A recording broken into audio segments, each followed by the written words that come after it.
Phil Ebner with the Photography Masterclass, and today I'm going to help you take better sports and action photos, following up on Will's demonstration and the tips we gave you at the start of this section.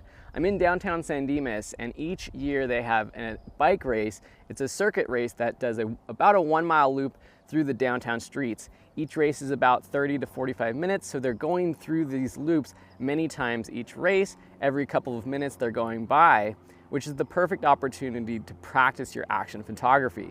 The type of photo that I'm really trying to achieve here is the one with the nice blurry background where you are panning your camera with the motion of the subject, and you're getting the subject sharp, and you're gonna see them flying by in just a second.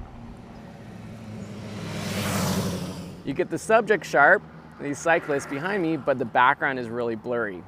So the gear I'm using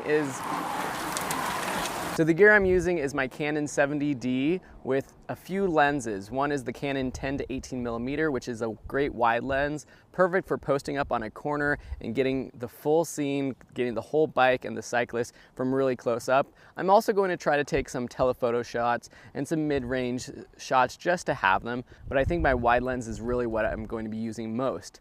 So I've gone out and done a few shots, and the first thing I noticed was that it isn't as easy as you would think to get sharp motion.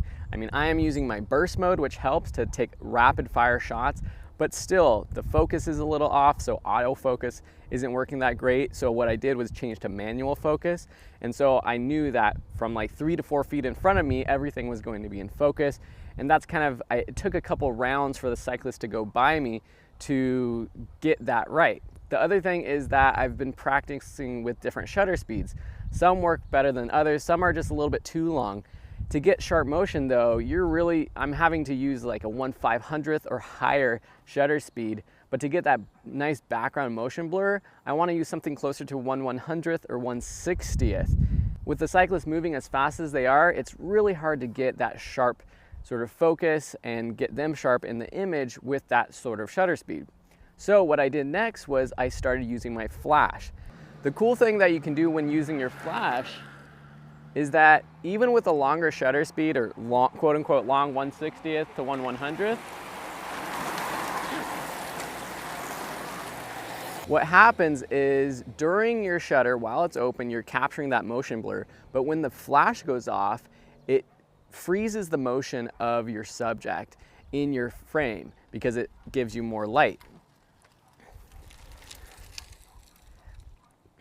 So what's awesome about that is part of the cyclist might be a little blurry, but when the flash goes off, they're sharp in focus. It's still not perfect. You still have to do it a few times and practice, but when I was using my flash, I was able to get some even better shots than without the flash. One thing I did notice with my camera, and probably with most cameras, is that when you do have the flash on, you won't be able to use burst mode because your camera has to process, the flash has to get ready, kind of charge up. And so you're only able to take one photo, for me anyways, every few seconds rather than burst mode, which is 8 to 10 frames per second. So that meant being patient, staying here for over an hour or two just to practice my shot, practice my composition. The other thing that I was trying to do was get good composition.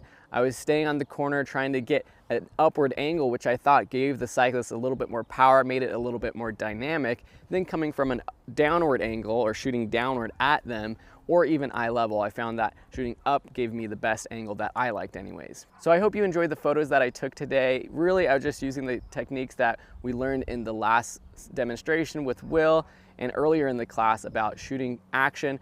It's basically just following and panning with the moving objects or the subjects while you take your photos. And with the cyclist coming by one more time, I'm gonna sign off, catch the rest of the race, and I hope you have a great day.